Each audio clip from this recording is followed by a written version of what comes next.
back at the Charterhouse sessions with Nasty Alex.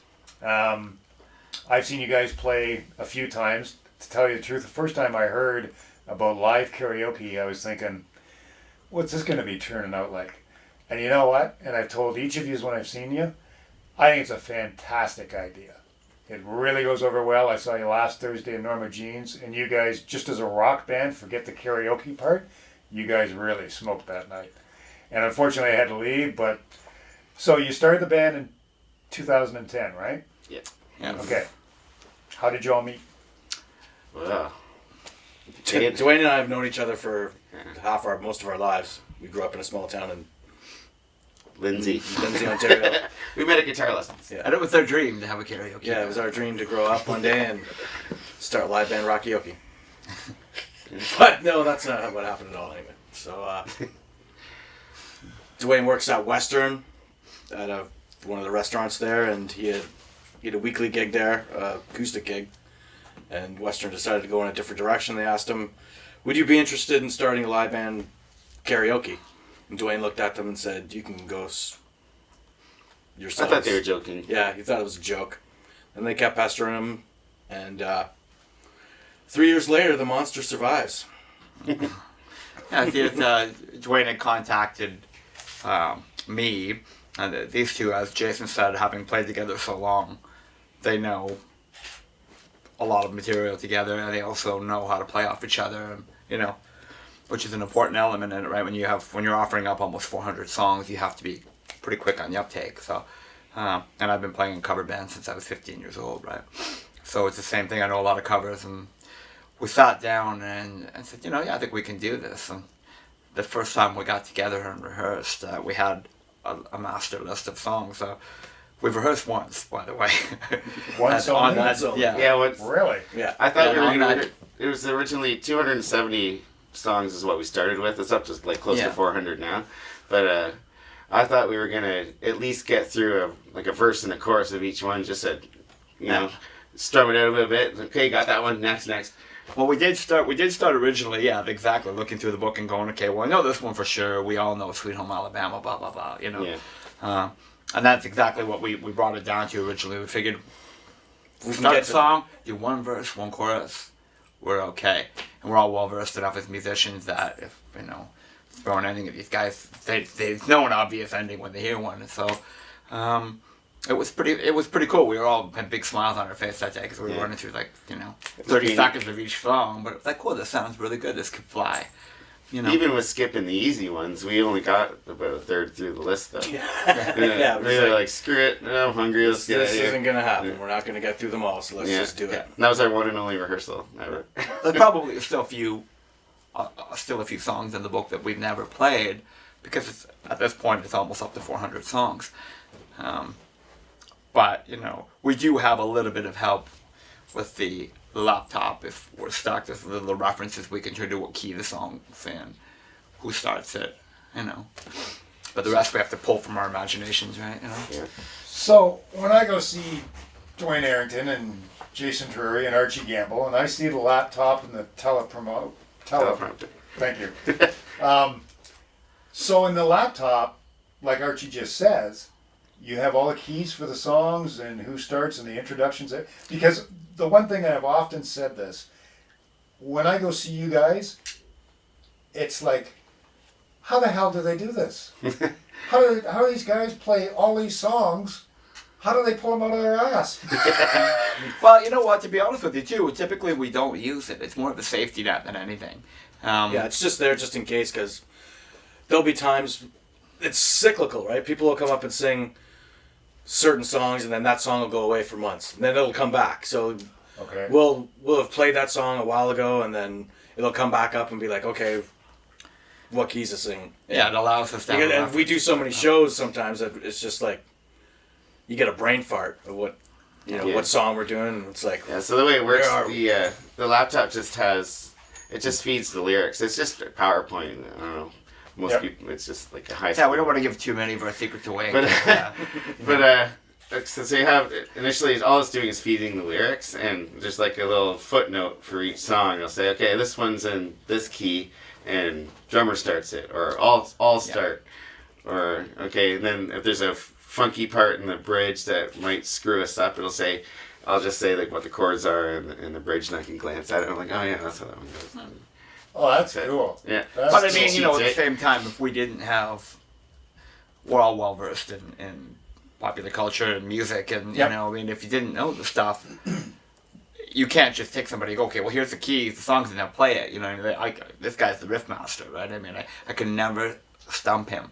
I always try and stump him. Say, play me, by Rock Candy by Montrose, whatever. I'll throw a riff pull it out of thin air. He always gets it. He always gets it in the right key. He always plays it the right. And it's amazing, right? So I mean, that is a factor in this. We do know how to play, and we do know the songs, but it's important. You can't just give any band a laptop and with notes on it and go. No, go. you can't.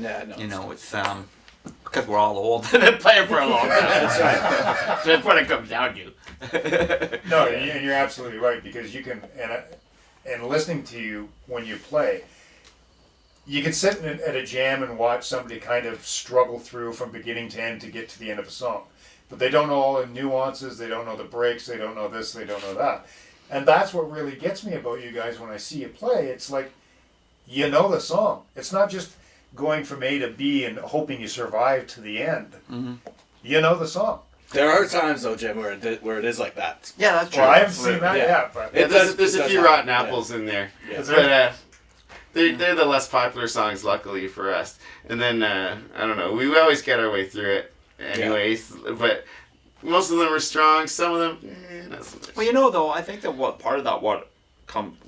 that comes from is, I know certainly in my case, and I believe with the guys too, that, I started playing clubs in the 80s, and if you wanted to work as a cover band, you had to be good, and you had to learn the songs verbatim.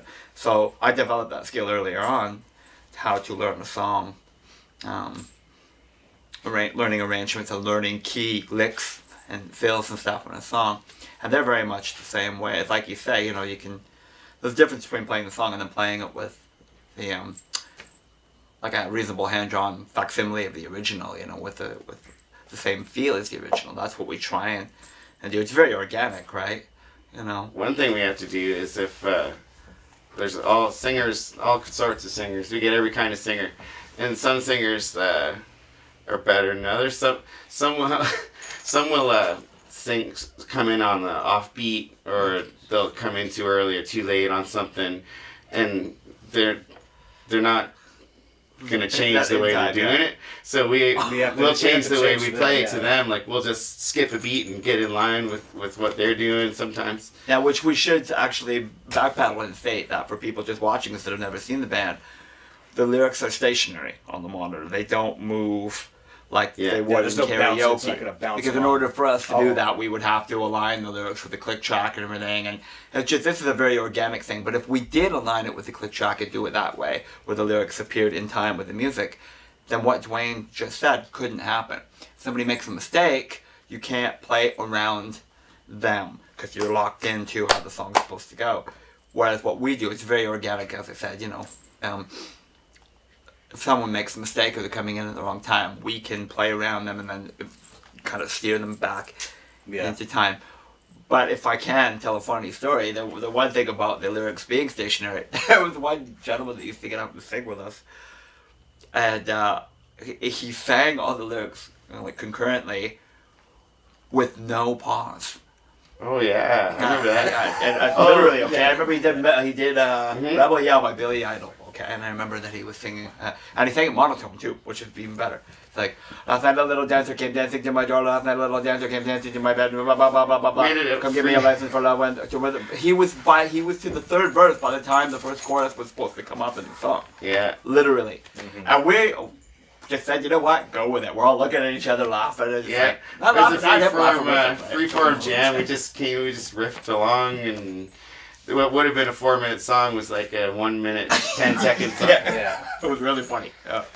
now, have you come across, and I've seen a couple actually, I saw you last Thursday, there was an older gentleman that got up, looked like he was in his 60s. I can't remember the song he played. I'm guessing it's Millsy. Yep.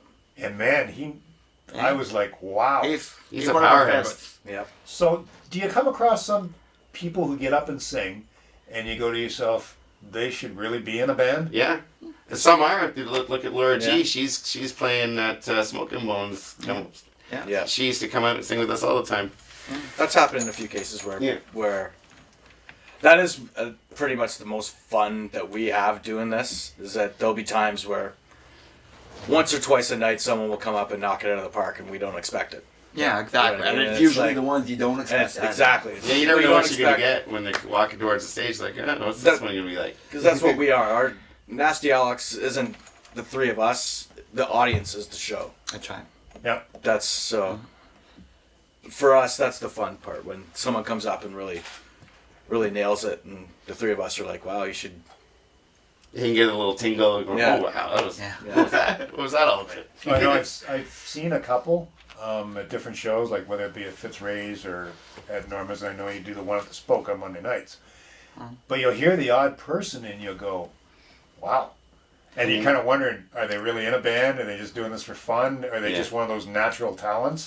Well, people have gone on. People that have come out to sing with us have gone on. They've gotten the confidence from doing it with us, had a taste of what it's like, and gone on to form bands. That has happened. That's probably the best selling point of this, like, for lack of a better word, selling point. But it's like we call it, bring out your inner rock star. That's our phrase, right? Because, yeah, karaoke, you can get up and sing in front of a crowd, and that's cool. There's nothing wrong with that. But if you get up in front of a band, and they're two different things. Yeah, it's way different. Yeah, way different. Despite what the American Idol culture is teaching people, to front a rock band in front of an audience it's an art form unto itself, and it's completely different than singing to canned music or anything else. And it's really cool. Most people that do it, we get a lot of repeat business because people get up and they're afraid to try it the first time. They're petrified, but once they do it, they keep coming back because it's so much fun, right? So they get a taste of what we know about music, which is that it's awesome and it's great fun to do. Yep. So it's pretty cool. Okay, you guys are in multiple projects individually. Shameless push time. Bands you play in right now, other than just doing Nasty Alex. Well, just like these two guys, I'm also in the Warlocks. And I haven't done this recently, but I was in an acoustic duo called Hyman and Carbuncle. And we used to play around all over the place. And every once in a while I play with Johnny. We do a thing called Johnny and the Shenanigans, and that's like Celtic, Irish, East Coast, good time, drinking music. So that's pretty much, I think that's pretty much all I got going on right now. You're from out east? No, I'm not. Really? No, I just, I got connected to Johnny, and he needed a guy to actually go out east and do a tour, and I learned a bunch of songs, like 60 songs that I didn't really know, like all that Celtic kind of stuff. I never was really into it before, but then I learned all this stuff for him, and I really actually like it now. It's a lot of fun. So that's what I do apart from this. Do you play any instrument other than just guitar? Yeah, well, just like most guitar players, I play bass, can play bass. I play a little bit of drums, not great, but I can do it. Hold a beat. I'd like to say I play keyboards, but I don't. I can just honk around, and that's about it. I can't play violin or any other funky stringed instruments. Jason? Currently, I just play bass in Nasty Alex and the Warlocks. I'm also a guitar player, and I might be doing some freelance shows in the future. We shall see. And these two too, that they also are both prolific writers. They won't tell you that, but I will. They're both excellent writers, actually. Their stuff is really good, and they've, as Jason said, they've known each other most of their lives, played together most of their lives. So one thing I've always admired about these two as musicians, that they did cover gigs and stuff, but they always wrote, recorded, and performed original material too. And so I think right now it's on the shelf, but it's not. Doesn't mean that's True. Our last original band was the New Boss, and that one fizzled out probably a couple years ago now. Right when Nasty Alex started going up, I stopped trying to book anything for the New Boss, and it's just one of those things. There was never a phone call to say the band's over. It's just like we didn't book any more gigs, and that was that. Things just the material was always strong though. They always had good songs. I thought, Oh yeah. Okay. I'm a whore. You pay me, and I'll show up and play, literally. But it is what I do for a living, you know what I mean? I play music, I play drums for a living, so... You're in Nasty, you're in Buffalo Brothers. Yeah, my heart is in my band, Buffalo Brothers, which is an original material band. I had an album out several years ago, and it's a little bit of a following, so we play some shows occasionally. And then, you know, for my working end of things, we do Nasty Alex house gigs twice a week, Mondays and Thursdays, occasional weekend shows. And as they mentioned, we bring in a singer named Sean Sanders, and we do some shows at the 4-piece called the Warlocks. And above and beyond that, I freelance with whoever's hiring. So, you know, I made a decision a few years ago to be a working musician. So in order to do that, it's sad to say that these days there isn't really any one band providing enough work for you to make a living off of strictly one band. So at this point, it's like, you know, there's a roster of bands in and around London that I play with on a temporary basis or as needed. The Mammals, the Malachi Brothers, I think some of the bands that I play with occasionally. I play with a duo with Jason Mercer. You know, there's just situations where, you know, I've gotten calls at 8 p.m. to go do a gig at 9:30. I think I pulled that on you once. For something else, like a few years back. Like you like kicked through in an hour's notice or something like that. It's like, yep, I'll be there. Yeah. Well, I just put the word out to people that that's what I do, and Facebook's a very viable tool for that, right? Like promoting your shows and letting people know you're available if they need a drummer. So, you know,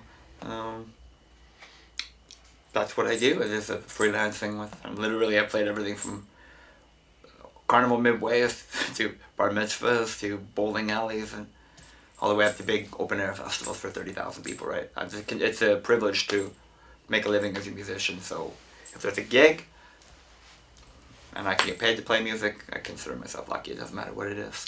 And I think at times, and I don't think we do this maliciously, but I think at times, those of us who can play, and I don't care if, and I think you and I had this conversation one time, Arch, anybody can sing. I could start singing right now. You guys wouldn't want to hear that, but anybody can sing. Not anybody can sit down to a set of drums, a guitar, bass, or six string, keys, violin, flute, whatever, and play anything. Mm-hmm. It's not a factor of whether you're good or you're bad or whatever. Just the act of doing it? The actual knack of being able to accomplish it. And I think at times we all get kind of caught up in stuff, but we forget we all have it. Whatever, from 0 to 10, 10 being excellent and 0 being just starting off, we all kind of take it for granted that we can do what we can do. Yeah. Because not everybody can do that. Well, that's true. You know, like I can't TIG weld. I don't have the talent for it. Not everybody can pick up a bass guitar like Jason, or a guitar like you, or a set of sticks like you, and even do anything elementary, let alone go and actually go out and play in front of people. And I think sometimes we sell ourselves short on what we can accomplish when we sit on a stage, or whether it be an acoustic act or whatever. I've seen some, and I'm sure you guys have too, but around London, it's like, wow, there's some incredible talent. Everything from, whether it be country and western to rock to Nasty Alex, acoustic solo, acoustic duo, the Sarah Smith, the Doug Vardy's. Like, there's so many talented people in the city, it just blows me away. And it's not that big of a town. Yeah, no, it's not that big. And there is a lot of talent here. It's true. You know, though, I think that's the working man aspect of it. Is that when you're a gigging musician, you know, like myself, I did 206 gigs last year and recording sessions and stuff on top of that. I only say that because it gets you in a mindset where you're thinking of it as not a job, but it's what you do.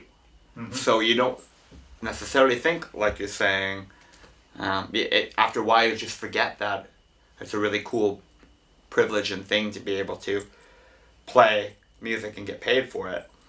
I never fully lose sight of that. I mean, 27 years into doing it for a living, I'm still, wow, this is great, somebody's paying me to play my drums. But yeah, you're right, we do occasionally think, okay, well, I'm looking at my calendar, I've got this many gigs and jobs coming up this month, but it's an amazing thing to be part of, right? We should never lose sight of that, I don't think we do anyway. I think we're all... That's pretty awesome.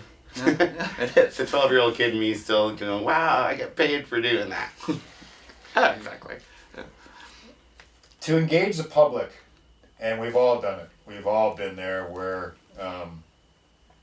you're playing and you're hearing the hum of the beer fridges going because there's hardly anybody in the bar. Tumbleweed. Yeah, I've had friends have gigs in Windsor and they've driven the 2.5 hours down and they played to 3 people and they've driven back. Now, whether you're getting paid for it or not doesn't really matter, because if we all want to get out of the basements and garages because we want to play in front of people. Mm-hmm. Okay, it's not, none of us are going to get rich off of this. Individually or collectively, what do you see as the answer is getting people back out to the bars as opposed to the way it has been? And we're not solving the world's problems here. And it's not necessarily a right or a wrong answer question. Just how much film you got in that thing? Because it's gonna take a while. Yeah. It's, people want to be entertained, but they want to get entertained cheaply, right? And with television, the internet, and everything else that people are competing with for their time, it's, you have to really have something worthwhile to go see if people are going to pay to see it. That's true. So, the number for us, it's a little. We're a different animal. We're like I said before, the audience is the show. So if we don't have an audience, there's the 3 of us are up there doing songs, and it rarely happens for us where it's a super dead night. We usually have, if we get 3 singers, then we can rotate those 3 people all night long and let them have at it. So and they love it, and they get to sing it many times as they want, right? Yeah. And on nights when it's really busy, you're only going to get 1 song. So. True. But we're a lot different than going to see a regular cover band or an original artist. Well, I think it's a cross between. Yeah, I do agree with what you say, but I think it's a cross between going to see a live band and going to karaoke. Yeah, that's what it is. Like there's elements of both. Well, there's like Jason said, if it's a dead night, there's only 3 singers. We end up doing a lot of singing. Fortunately, the 3 of us can sing, so. That's debatable. Yeah, there's that. There's the aspect that we have to be able to be a band in some situations and not just a backing band. But I mean, how do you find the kids at the Spoke? They're great. Yeah, it's awesome. Do they jump right into it? Oh yeah. More so than most gigs, actually. Yeah. They're very enthusiastic. They're there for that reason. They come specifically to do the karaoke, as we call it. They don't. It's not like you go to a bar and there just happens to be people that are there to drink or whatever, and they just happen to try it. They are there every Monday at the Spoke for one reason, to sing with us. You know what I mean? So they specifically come out. So, in answer to your question, I suppose, specialty acts and bands are one band-aid for this, for the problem. Personally, the way I look at it is, it's a lot less venues that are specifically designed for live entertainment. A lot less venues for that than there used to be. It used to be clubs with larger stages, larger production, and there was a standard because of that. To get into those places, you had to be of a certain proficiency. Well, the bottom dropped out of that scene, and now smaller places have a corner stage with a little PA and a local band that may not necessarily be ready to play to a paying audience are getting gigs. And I say that with no bitterness, it's just an observation. Yep. But what that does is it brings the overall quality down a few degrees. So then people stop going, because if they walk into a place, there's a harsh, loud band playing in the corner that isn't necessarily together yet, they're going to leave. Or and not come back, do you know what I mean? So in some ways they can do more harm than good. In this city alone, there used to be a number of clubs that had dedicated stages, dedicated PA and light systems, and as I said, you had to be of a certain caliber of musician or band to play there. That's gone, and we can't sit and cry over it. It's not going to do any good. You just have to adapt. You know, what the solution is, I don't know, other than going out and doing the best you can and being, you know. Do you agree that a band, and I think some bands have kind of lost this, and I don't mean that in a negative way that they're selfish, I just mean that they've kind of whatever. Our job is to entertain and sell beer, right? Mm-hmm. Like when I go see you guys, you're entertaining. You're doing your twirl stick thing. You guys have your own little shtick going. Yeah. Shtick, that's the old guys. Try to rock it. But Yeah, make it look like we're interested in something. but when I go to a show, I like to be entertained, not just by the music or the ability, but I like to be entertained. Sure. And I think some bands, like the days of walking up there in torn jeans or, God forbid, I do it in the summertime when I play, shorts and a t-shirt. You're up there to present something that not everybody else in the bar is or looks like. So when you walk in, you kind of have to look a little bit different than average Joe. And when you walk on that stage, you have to look like you have some enthusiasm for what you're doing. Sure. Do you think some bands have lost that kind of, because in the 70s and 80s, it was about the show. I can remember seeing bands at the old Ride Out, Kipling's and all that. It was the show, you know. And then the 80s kind of brought that glamour of that back with the hair and the spandex and the multicolored clothes and everything. And now I see some bands, it's kind of like, you just don't get it. Well, you know what? Here in our city alone, I mean, I can recall numerous venues. I can recall playing a venue here in town that doesn't exist anymore, showing up to play 2 1-hour sets. The band, on a place with a dedicated stage, dedicated PA and lights, the band was paid $1,000 for 2 1-hour sets, and this is in the late 80s, early 90s. That place is gone. That money is gone. Now, a smaller place, metaphorically speaking, is in its place that has 2 PV speakers hanging on the wall and 1 colored light bulb, and you're lucky if you get half of $1,000. If you're lucky if you get $500 to play it, you're lucky to play that place. So all I can say is that the band that would have earned and booked for $1,000 at that point in time, some of them are still around and playing these places. The bands that are playing for less than $500 in those places would never have been able to play the $1,000 gig at that point in time. So along the way, we've receded instead of advancing in some aspects. The professionalism of it, and it's affected the money and everything. So, you know, I don't know what to say. I mean, I'm agreeing with you that the standard seems to be lower. But what the answer is, Jesus, I don't know. No. I know, I wish somebody would really be able to give me the answer because I can't figure it out myself. But it's sometimes interesting to kind of hear other people's viewpoints. And I agree with Jason. There's a lot of things now to distract people on a Friday night. Yeah. TV. Yeah. Like all kinds of things that was never around before.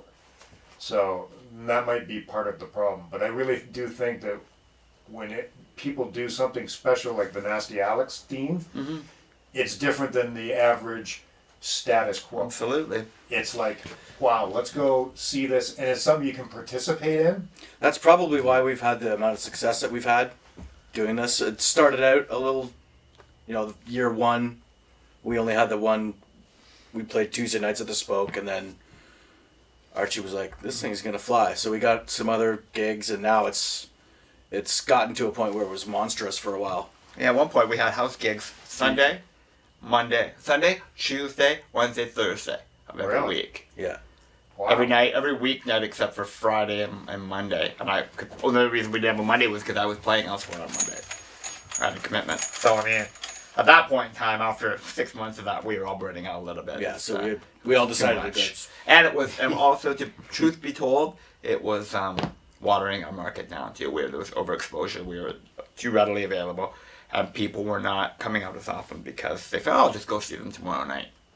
Yeah. There's definitely some truth to that, Now you work at Ballone's Music during the day, Yeah. and you're your life basically is being a professional musician and working at Balloons. Yeah. Jason, you have a day job? I'm currently unemployed, but yes, I do have a day job. Okay. Dwyane, I'm a cook. you're a cook. Yeah, I've been cooking forever. And right now I work at The Wave. I've been working there since 2004, I think. So playing at night, you still have responsibility. You have a family, I know. No, well, I live with my girlfriend. I don't have any kids. Oh, okay. So, double income, no kids. Yeah. Not that he knows of. Well, you know. So you do have that aspect that you have to deal with. If you're gigging a lot through the week, like you said, you're playing 3-4 times a week. There's the next day. You have a job as a cook. You have a job. Well, see, at the time I wasn't working a day job. And so, if I may, that's part of the reason also why we backed off, because it was proving to be a little too much for these guys. It gets taxing on the system. Particularly Jason, he gets up, very early for his job. So, getting home at 3 a.m. from a gig and then getting up at 5. Yeah, that'll kill you.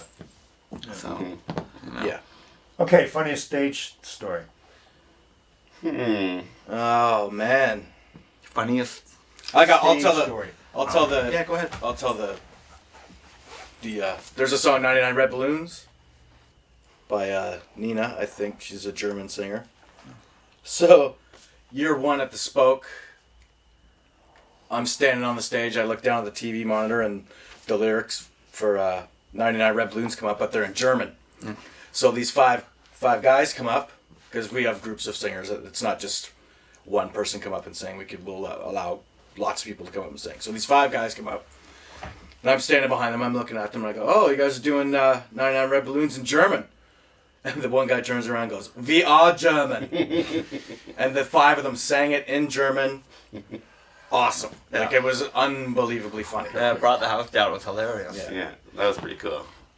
So that's probably one of our funniest. That was a good one. That was really fun. VR German. Yeah. I know there's been so many, whenever you evolve something like this, mix it with alcohol, there's going to be some hilarity, right? I mean, we never laugh at anyone who isn't good, because at least they're trying. Like, our whole job is to be supportive, both as a band and, people up there, right? We always try and make people feel good about it. We want them to enjoy themselves, right? But some of the circumstances are, It does get pretty funny. it's... I think, how did the finale happen? That happened by accident one What was time. You know how we do the finale? Oh, yeah. That happened by accident one time. Yeah. And I can't remember what song. Oh, it was like a Yellow Submarine or something. Yeah. I think I'd had a few drinks, and it was there's only one song left, and there's people on the list. Who am I going to get up? Everyone wants to sing. Okay, everybody come up. Yeah, everybody come to the stage. Oh, you got everybody up? Oh, yeah. It's like, grab the mic and say, "What? Screw it, everybody get up here." It's right? everybody. I'm like, And they did. they're like, "What are we singing?" I'm like, Yellow Submarine. And then we put it on, and it's like, perfect. And now we do it every time. Yeah. We do, how okay, we time close for the the night. finale. And we have a few different songs to do. A lot of times we do Twist and Shout lately.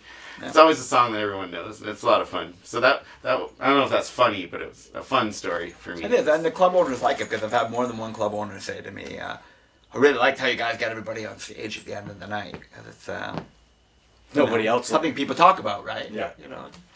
We played a special event just over the weekend. Somebody had hired us for their birthday, and the only people, it was like a matinee show, and the only people in the room were the people there for his birthday, and we did the finale thing like I just said, and this would be the only time every single person was on stage and nobody was there. Yeah, there was not one person in the crowd, It was like no one was there to tell the tale.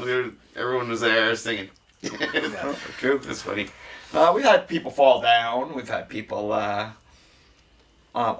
should mention that we have occasional gigs. We have a trunk full of wigs and props and costumes and things. We call it the tickle trunk, right? Yeah, we so do that at the sometimes Spoke. the combinations that people come up with on certain things on certain people are just hilarious, right? So they come up and pick out of the trunk? Is that the deal? Or? They put a wig on it and a hat, and they'll put something around their neck, and they have a cardboard cutout guitar that just like silly stuff to help people relax a little and get into some kind of character, Yep. or just, even disguise themselves a little bit, right? We're all comfortable being on stage, but not everybody's like that. And it's cool, actually. Some people, I have seen singers that have come out consciously to challenge themselves to get over their stage fright. And I admire the people that do that. Really? Oh yeah, I've had more than a few people say to me, I don't like speaking in public. I don't like being on stage. Well, why are you here? So I can get over that. It's happened a few times, which is cool. Yep. Mhm. So Nasty Alex does a community thing like the Spoke. You do birthday parties, Corporate gigs, corporate gigs. colleges, universities. We're doing Lambton College next Tuesday night. We're playing Lambton College in Sarnia. We've been booked by 3M to do stuff for them. We've parties and just And we did Saugeen Hall a couple times. That's something we'd like to expand into. To be honest with you, to expand into more those kind of shows. I mean, they're fun, and usually, speaking frankly, the money is better than a typical bar show.